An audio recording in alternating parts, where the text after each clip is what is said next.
These Week 6 ACC football power rankings cannot be disputed.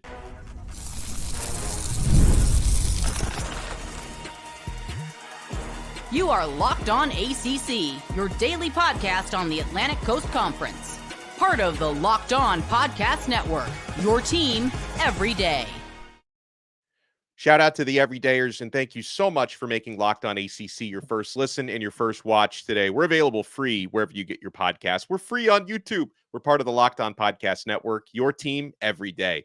Today's episode is brought to you by FanDuel. Place your first $5 bet, and you'll get started with $200 in bonus bets guaranteed. Visit FanDuel.com to get started. I am Alex Dono from Locked On Canes. He is Kenton Gibbs from Locked On Wolfpack. We're going to talk about the schedule this weekend and who might be on upset alert or who might pull off an upset within the conference. Syracuse, I'm looking at you for the pride of the ACC this week. And we're going to break down our Week 6 ACC football power rankings. Now, Kenton, before we unveil them, and of course, they're indisputable. That won't stop commenters from disputing them. But who do you feel like has been, maybe in your mind, the biggest riser? Like first 5 weeks, which team you thought wasn't going to be any good that's making you and maybe me as well eat a little crow? Oh, I don't think there's an argument for anybody but Pitt. Like I really and truly don't think there's an argument for anybody else, because not just the fact that they're undefeated, but the way in which they're undefeated. Not saying that they're winning dominantly, but they're beating Power 5 teams. They did not have a schedule where you look at it and you're like, oh, that's cupcakes roll through the first 4 games, through the first 5 games that some of these teams have had. Like these are, I'm not going to say super quality wins that I can guarantee they're going to age like fine wine and you're going to look back and be great. But what other team is undefeated and, has, hey, I feel good about the teams that you all beat. I know that they'll at least be decent. Nobody else has that right now except the teams that we expected to be there. How can Miami be a riser if we saw them at worst being number 3 and you're number 1? As opposed to Pitt, who preseason, who had them higher than 10, maybe. And look at them now. Yeah, and you know what? And like the only reason why like Miami has been a riser for us is because Florida State took by far the biggest fall. Oh. I mean, they were supposed to win the conference. They were mathematically eliminated from winning the conference by September 1st. It seemed like with those guys. Oh, man. It's very, very nasty work. And I'll tell you what, it is so embarrassing that we don't have a story of Cam Ward is close to a Heisman. He's looking on pace to do that. We don't have a story about, man, Pitt's doing great, Duke's doing great. There's a different feeling in Durham around football. We don't have those stories as our lead story. The lead story nationally about the ACC, hey, ain't that team that's suing y'all like 1-4? Boy, do they suck. Oh, that's gross. I'm going to start chanting, drop the suit, drop the suit. But without further ado, let's unveil our Week 6 ACC Power Rankings. If you could see that there, we still have Miami at number 1. It's a slightly less confident number 1, Kenton, since they're still undefeated at 5-0, but they were tested by Virginia Tech. Miami had to put together a pretty darn miraculous fourth quarter comeback with Cam Ward somehow escaping 2 sacks and flipping a ball out to his tight end. He completed a 4th down throw to a receiver who was literally on his back when he somehow caught the football. But Miami's undefeated. They remain at number 1. Now, I got Clemson number 2, just because you can't argue. Now, they do have 1 loss, but that was a loss to Georgia. I know that, that hasn't aged that well, I guess, because Georgia just lost a bad. That's still a quality loss. Clemson has looked very good ever since, but they've only played 4 games. They're 3-1. Clemson. We'll see how good or how excellent they look against Florida State. But is it fair to put Clemson number 2? Because despite the fact that they are in front of, same thing for Louisville, in front of some undefeated teams. I mean, if you go by the eye test, it's obvious Clemson is in that top 2, in my opinion. Absolutely. And while we try to keep our rankings as much to what have you done for me lately and how do you look this year as possible, we would be liars if we said, hey, what you have done in the past does not factor in slightly. It may not weigh as much here as it does other places, but we're not insane enough to say, oh, hey, the reality is it doesn't matter at all. No, like Clemson has proven time and time again that even their down years, what we consider a down year for them is an up year for Pitt or SMU. Down year for them was last year when they went, 9-4? What does 9-4 look like at Pitt? What does 9-4 look like at SMU in terms of the ACC? What does 9-4 look like in terms of Duke, Boston College, Stanford, Syracuse? All those teams, if you can do that every year, they'll build you a statue. They'll build you a statue of your coach at that school. Clemson, that'll get you fired. So, Clemson, their brand and how dominant they've looked since the Georgia game have earned them number 2. Yeah, so that's Miami at 1, Clemson at number 2. So okay, for this next bunch here, I know Louisville is coming off a loss. It was a gritty loss. Had they made a couple less mistakes, like they in certain ways. Now, obviously, the final score tells the truth, okay? But in certain ways, Louisville kind of outplayed Notre Dame at times. They outgained them by well over 100 yards. But Notre Dame was opportunistic against Louisville's mistakes. But still, like they're passing the eye test. They do have one loss, but I've got Louisville at number 3. And then I've got unbeaten Pitt at number 4. And I think we can agree that they should be ranked very high. I've got a 1-loss SMU at number 5. And their one loss, that is aged like a fine wine because BYU is so much better than people thought they would be. And SMU has been better since making the quarterback change from Preston Stone to Kevin Jennings. And then, Kenton, am I doing Duke dirty by having them behind a couple of 1-loss teams? Like Duke is undefeated, but unlike Pittsburgh, Duke really hasn't played anybody yet. And yeah, I'm including North Carolina in not playing anybody because they're so bad this year. So I've got, despite Duke being 5-0, I've got them at number 6. Let me ask you this. Tell me if any of these teams move the needle for you. Northwestern. No. UConn. No.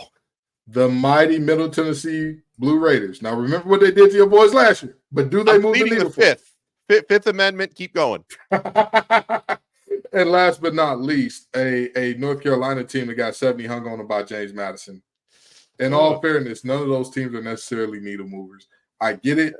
With all due respect, I think 6 out of a 17-team league, I think that's damn good, if you ask me. Yeah. And here's the beauty of it. Here's the beauty of it all. You have the opportunity to keep rising. Like these rankings are not, permanent and immovable and rigid in any way. If Duke wins out, guess who's going to end up number 1 in the power rankings? Come on, take a wild guess, everyone. If you're upset about these rankings to the point where you want to call me and Dono everything but children of God in the comments, to me, that just shows you don't believe your team can sustain what they're doing. And that's not just for Duke and Pitt fans. That's for literally any fan base saying, you have us too low. We're so good. Well, if you're so good, you'll prove it. You'll prove me and Dono right, or you'll make us eat crow in believing in you, or we'll look very smart in the end for leaving you lower than certain teams that have more losses than you. And if Duke, they're 8.5-point underdogs at Georgia Tech this weekend. Win that game, and you're going to climb into the top 5 next week. Spoiler alert. Lose that game, there's going to be some, regression to the mean conversations to be had about Duke. But 5-0, it's an awesome start. And as we've mentioned this week, that's their first 5-0 start in football since 1994. So that's really impressive. Okay. Am I doing Boston College dirty at number 7? Their only loss was a really hard-fought loss against a top 10 team at the time in Mizzou. Now, they squeaked one out against Western Kentucky, but that was without Thomas Castellanos. I don't think the game would have been nearly that close had their QB1 played, and he's supposed to be back this week. But I don't know, does 7 feel right for BC, or what should we have done there? 7 feels about right, but again, there will be movement here. There will be movement. But I do want to credit BC because while I did predict that the Western Kentucky Hilltoppers were going to cover that spread, while I did say, hey, they're going to keep Boston College from getting that full spread out there, I did see a team that fought and battled and clawed their way back and won a game without their leader. Now, with that being said, Thomas Castellanos can now walk into the Eagles NIL collective and say, "Hey, give me a blank check, please. Give me a blank check. Don't put no numbers on that check. Leave it blank. I'll put the numbers on there, and it don't matter as long as I put something under $50 billion, y'all better pay it." Yeah. No, I hear that. We'll talk about the back half of the power rankings when we come back, including the Florida State Seminoles. Now, if they get blown out by Clemson, will they stay where they are? If they beat Clemson, how high would they rise? You guys want to keep it locked right here. We're only getting started on this brand new episode of Locked On ACC.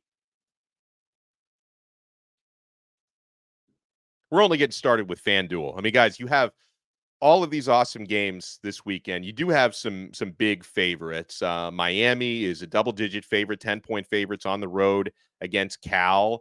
Syracuse, they're 6.5-point underdogs at 25th ranked UNLV this weekend. You've got Clemson favored by 14.5 against Florida State. If you like these lines, if you feel like you've got live underdogs there, you want to check out FanDuel.com. It's America's #1 sports book. And NFL fans, you can start the season with a big return on FanDuel. So when you get a hunch in the middle of the game, you can check out the latest stats, view live play-by-play, and so much more on the same page where you place your bets. You'll get started with $200 in bonus bets guaranteed when you place your first $5 bet. That's FanDuel.com, America's #1 sportsbook.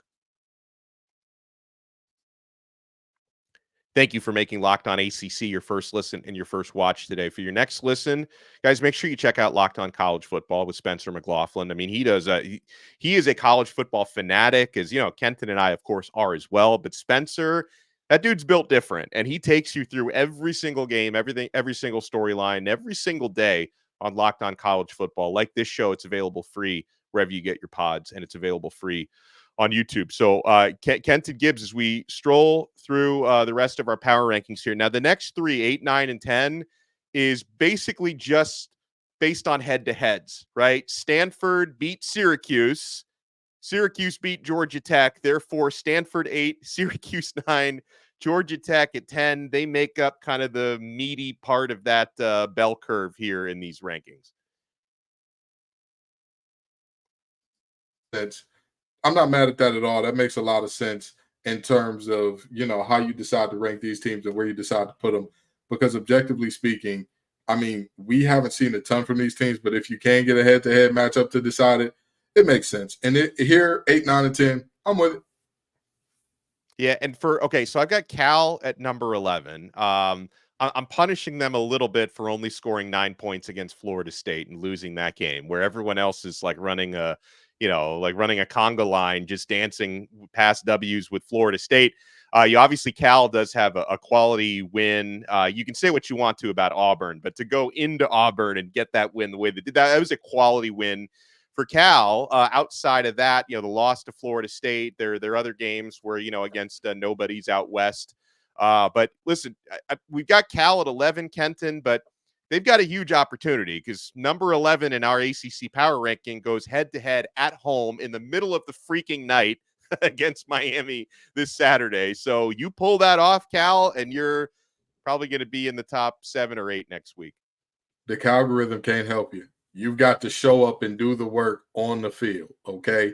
And this is a moment where we're going to see, does the travel affect an East Coast team going out west? Because this is a very different situation than what Stanford was going into against Syracuse, where it's like, oh, these guys are used to playing at this time. This makes sense for them. There is no world where you can rationalize, hey, you're going to be playing ball for what feels like midnight, 1 a.m. to your body. Yeah, no, absolutely. So that's going to be a big game. And then I've got I feel kind of bad because they were so close to pulling off, the big win last week, Virginia Tech. And I feel like they're a lot better than their record says that they are, because in all 3 of their losses, they're like a play away from pulling off the dub. That was the case against Miami. That was the case against Vanderbilt, where they came back and sent the game to overtime. That was the case against Rutgers when they almost pulled off the comeback. But then at the end of the day, you're a 2-3 team. So I couldn't do much better than number 12 for Virginia Tech. NC State at 13. Virginia at 14. What do you think about those, Kenton? And then did I rank NC State low enough this week? Because a couple weeks ago, you scolded me for having them too high. I'm going to tell you, I wouldn't be mad if you dropped them lower, but I want to say something about Virginia Tech.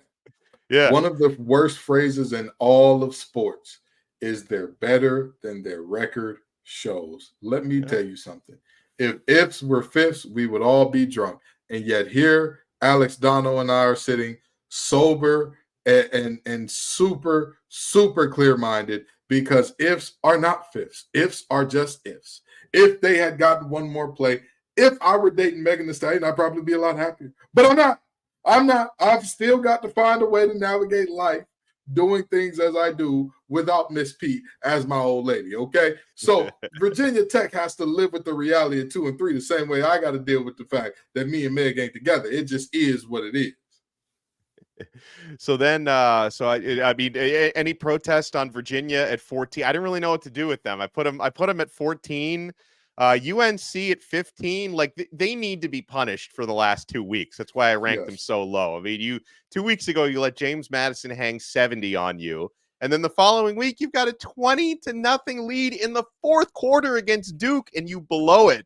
So I don't know. I might have North Carolina ranked too high, to be honest. I feel like I'm being disrespectful to Wake Forest by having them at the very bottom. I'll tell you what. North Carolina is exactly where they belong. They have shown nothing good. When your head coach have rumored to have quit after the game, you belong in this range. You belong in it. Anytime we know your head coach is going to be on LinkedIn at the end of the season, which, by the way, I told everybody. I may have been wrong about the number, but I knew that some of those former Coastal coaches were not coming back. And boy, are we seeing one of them here. So with that being said, I think that they're ranked correctly. Florida State, PU, still stinks in there. Don't tell me, oh, we beat Cal at home, so we deserve to be risers. You lost to a group of 5 team at home. Yeah. At home. Hush. Don't say nothing. We don't want to hear nothing. Because do you know who the other team who lost to a group of 5 team at home is, Dono? There's another one in the ACC. You know who that is? No, I don't recall. Wake Forest. They lost to Louisiana at home. So the only team below you is the other team that has lost to a G5 at home. Miami doesn't have that. Clemson doesn't have that. Louisville doesn't have that. Pitt doesn't have that. SMU doesn't have that. Duke, Boston College, Stanford, Syracuse, Georgia Tech, Cal, Virginia Tech, NC State. Nobody has that but you two at the bottom. So congratulations. That's where y'all are going to stay.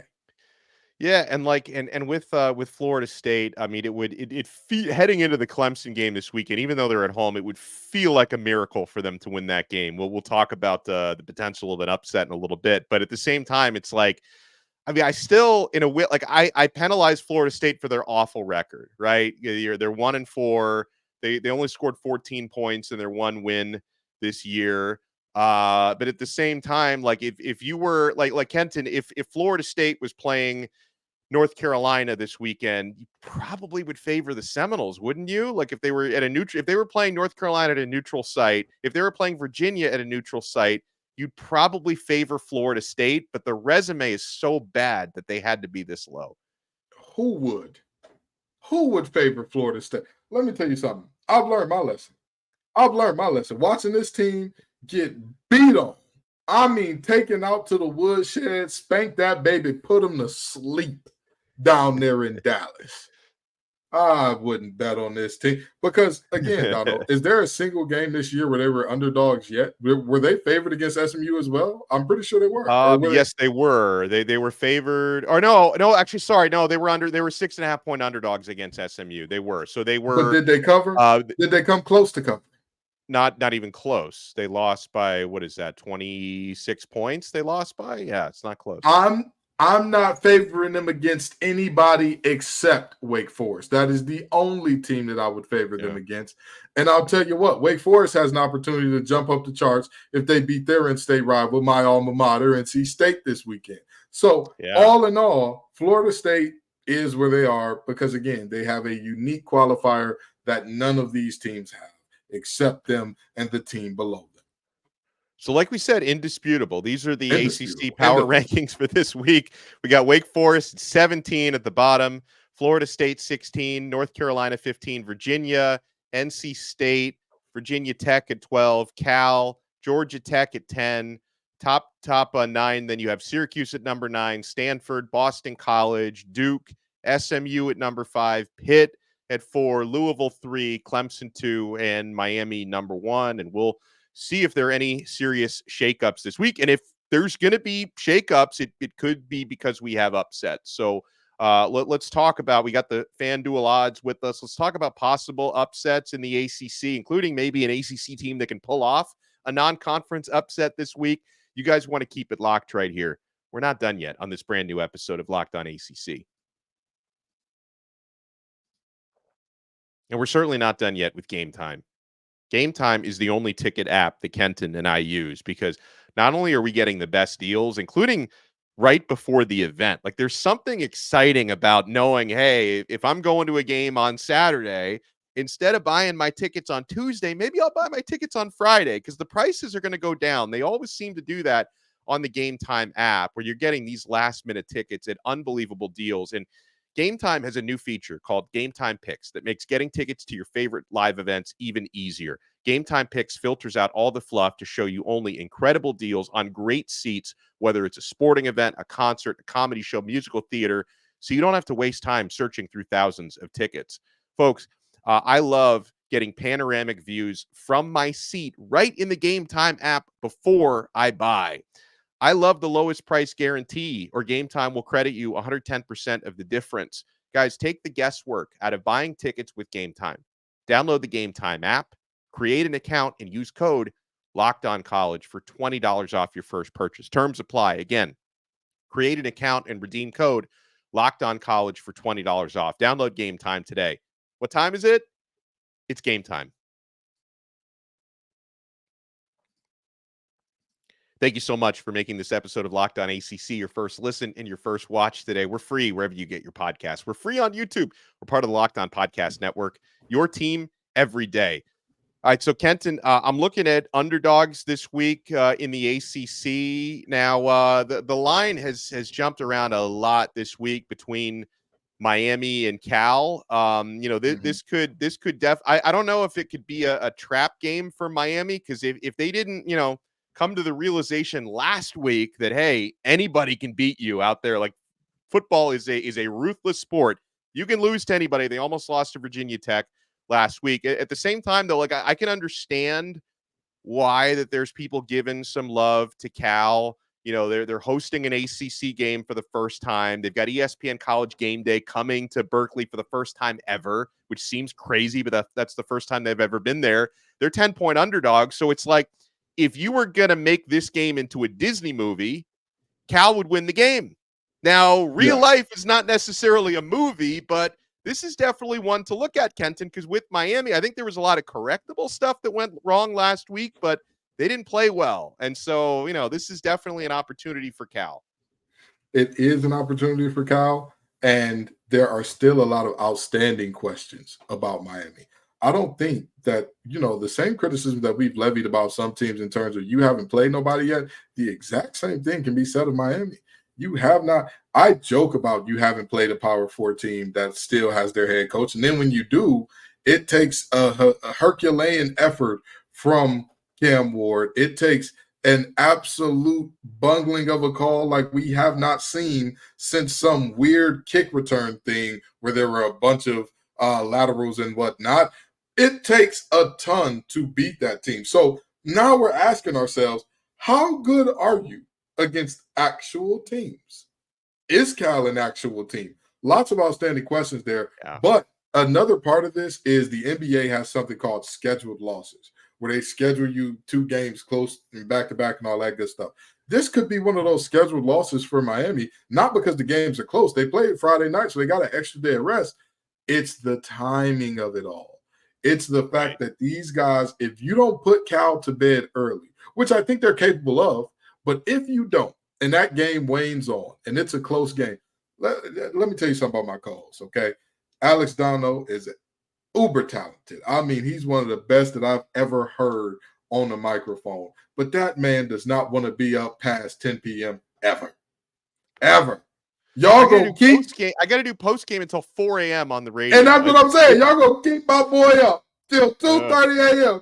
And I don't know if he's the only brother that's from the East that's gonna struggle with that game. I'm not sure if it's gonna be just him. Now, granted, all of them are younger and better shape, much better metabolisms than Dono at this point in their lives. But you get the point. It still is a factor that could weigh heavily in this game. I think two things are going to decide the outcome of this game. Number one, can Cal protect their quarterback? They've given up 13 sacks in their last 2 games. Miami's getting Ruben Bain back from injury. So if Cal can protect Mendoza and if they can take some pressure off him by establishing a running game, that would be big for them. But I like the way Miami matches up in the trenches. And then the other thing is, can Cam Ward avoid, what happened to Peyton Thorne when Auburn went up against Cal? Yes. And that was, what did he throw? 4 interceptions in that game? They had 5 turnovers in that game. So Miami needs to take care of the football. If they can win on their defensive line, and if Ward can keep the turnovers down, and I'm not even saying you have to go turnover free, just only commit 2 turnovers, get some sacks, you're going to come out of there with a dub. Most likely. Absolutely. The thing about this game, I keep saying it, and it's because I mean it. Miami has to win this game by a lot. Do not keep this game close. Yeah. Do not let Cal be in striking distance for what is normal football time for them. That will be 2 a.m. for you. Do not let them be in striking distance at that time, because that's when the witching hour starts. And all of a sudden, things start to go a little haywire.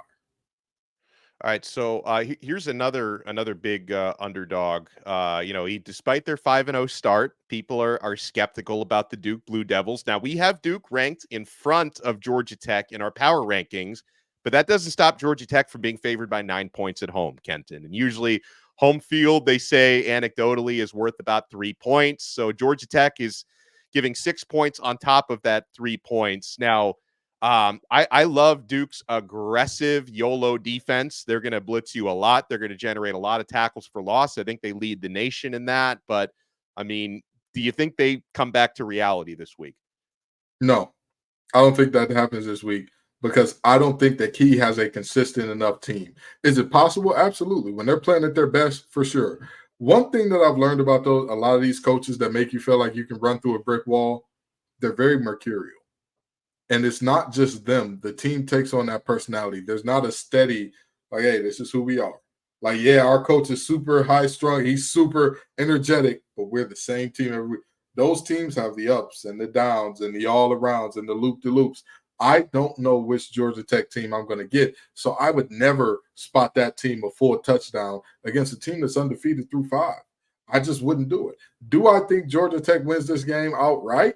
Yes. Do I think they cover? No. I think I'm with you on that. I think it's going to be within a touchdown. I probably lean to Georgia Tech, but I think I'm in concert with you on that. Now, what about Syracuse on the road at 25th ranked UNLV? Now, I would argue this is a bigger game for UNLV, because for Syracuse, you don't really have college football playoff aspirations. Maybe Jackson Holzer would argue with us about that. And for them, it's not a conference game. Whereas for UNLV, they're the second highest ranked group of 5 team right now at 25, behind Boise State at 21. So they have a real opportunity to potentially get either that 5th seed for the CFP or sneak in one of those at-large bids as a group of 5. So, UNLV may have to go undefeated to do that. So this is a big game for the Rebels. Syracuse will obviously try to go in there and, bounce back after they lost to Stanford a couple of weeks ago, and they're getting 6.5 points here. How do you think this one plays out? Oh, I think you're muted. I'm going to tell you this. The same thing that I said about Notre Dame could potentially apply here. And that desperation is going to give them something. It's going to give them a slight edge to take care of Syracuse. However, here's the biggest difference. Here's the biggest difference of why I think Syracuse pulls out a very close one in Vegas. UNLV still has multiple opportunities to go make it happen after this game. Notre Dame did not. If Notre Dame lost that game to Louisville, it was over. congratulations. The Hyundai Sun Bowl is the best you're going to do. That's it. Yeah. That's all you got. This is a situation where UNLV, who's the number 1 ranked G5 team right now, Donald? Boise State. What conference is Boise State in? I don't even know. Is it the Okay, WAC? Is UNLV and Boise State are in the same conference. They're in the same conference? See each other. Yeah, they're on each other. What is it? Is it the Mountain West? Mountain is it West. The WAC? It's the Mountain the West. Mountain West. Yeah, okay. it's the Mountain West. It used to be the WAC. They used to have the WAC conference out there. They're no longer it used part to be of the But they're both part of Mountain West. So what you're going to see is these two teams are going to play each other at the end of the season, which will be a de facto playoff, play-in if both of them take care of business moving forward. So they're going to have their day in the sun to say, like, hey, listen, this town ain't big enough for the both of us, player. One of us is getting into the playoff. One of us is going home second. Now, we going to work this out however we work it out, but that's how this is going to go. They're going to have that day. Notre Dame would not. So I think Syracuse gets this one done. Oh, I like it. Well, all right, but before we go, Florida State, are they going to cover 14.5 point spread? They're 14.5 point underdogs at home against Clemson. Did Winnie the Pooh ever cover his lower body? He didn't, which is kind of weird. Now you just ruined my childhood now that I think of it. That's your answer. You want to think about cover? This is a Winnie the Pooh game. There's not a chance in hell they cover. They covered on 14.5. This is Vegas saying for all of y'all who need to go call the lady, I'm giving y'all some free money back. I'm being generous. I'm being friendly. Go ahead and take some money back up off us. Go ahead, put whatever you want on this thing because there is no way under God's green earth Florida State keeps this thing within 14.5. And tell Pooh to put some pants on. It's just Tell him not to put polite. Some pants on. Yeah, put some pants on, Pooh. But you know what? I'll tell you this though. He's adorable. He doesn't sue anybody. He just eats his honey. So it's no problem if he doesn't cover. But those Noles not covering a single game this year with all their lawsuits, ain't enough pants in the world to make us forgive you, damn it. Yeah, I think they did cover by a point against Cal. I think they've cut. They were like very slight favorites, and they just covered by a point. So their record against the spread is the same as their overall record, but it's not good. If you like, I'm sure that there are plenty of Florida State fans who you love your team, you bet on your team against the spread every single week, and you're broke. Right? I mean, at least I'm 4-1 against the spread for Miami, so I'm coming off a loss against the spread, but I'm still up for the year. Florida State fans, they're taking out loans like it's a tough life right now for them. I'll tell you what, Florida State fans, y'all need to sue the program. Y'all need to go to court and say, hey, listen, this team made me believe this is alienation of affection. Honestly, they have not shown that they love the game, and they have not shown that they love us back. I think that already came up on Message Board Geniuses. Do you follow that account? I think they brought up a message board thread. I think Florida State fans were trying to sue. I mean, who knows? It might have just been one lunatic, but there was a message board thread about suing the players for their NIL money back. Yeah. So that's actually a thing. Oh, well, are we surprised that don't be shocked that one of the most litigious teams in the country has some of the most litigious fans? What are we doing? Why are you shocked? Why are you confused? Again, the same way Florida State just needs that little $20 million per year to help them beat the financial titans that are the Memphis Tigers. Formerly, what was it? What were they? The Memphis State Tigers way back when? The same way that they needed the financial backing and boost to beat them. Their fans need a little bit of an economic stimulus package as well to overcome a lot of these things. And I get it. Trust me, I had to pay $8 per watermelon at the store the other day. I get it. Oh, it's tough. Wild. They said it was out of season. I said, what? Well, let's just roll the seasons back, please. This is America. We don't worry about I've been to other countries where like you can't buy certain fruits at certain times of year, like in Europe. Like if you go to like a supermarket in Italy and it's not peach season, they're not going to sell you peaches. Where I didn't think we had, like in America, that we import fruit from everywhere. It's always in season somewhere. That's disturbing. We don't want to get too much away from ball here, but how did we get there? I was devastated, shocked, and appalled. A lot like Florida State fans have been all season, and a lot like they will be if you bet on this team to cover the spread against Clemson. Well, we've said a lot today, and I hope everyone enjoys the games this weekend. Make sure you follow us on X. You can follow Kenton at TGIF_Kenton. Follow me at Alex Dono, and we'll talk to everyone next time on another episode of Locked On ACC. We are part of the awesome Locked On Podcast Network, your team every day.